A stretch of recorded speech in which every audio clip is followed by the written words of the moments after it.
Hello বন্ধুরা, শুটকি মাছ তো কম বেশি সবাই খেয়েছেন।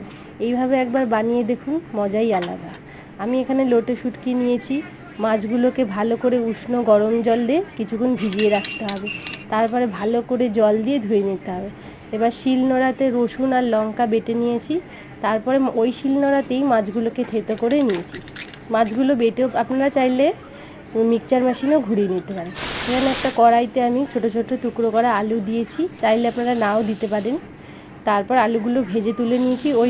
ওই তেলের মধ্যেই পেঁয়াজ কুচি, টমেটো কুচি, হলুদ, নুন সব দিয়ে একটু নাড়াচাড়া করে তার মধ্যে মশলা দিয়ে দিয়েছি। মশলাটা দেওয়ার পরে যা যা উপকরণ লাগে সবই দিয়েছি। হলুদ, নুন, লঙ্কার গুঁড়ো, জিরের গুঁড়ো, এগুলো দেওয়ার পরে কিছুক্ষণ নাড়াচাড়া করার পরে মাছটা দিয়ে ভালো করে আস্তে আস্তে গ্যাস কমিয়ে কষিয়ে নিতে হবে। এরপর টুকরো করা আলুগুলো দিয়ে ভালো করে কষিয়ে নিয়ে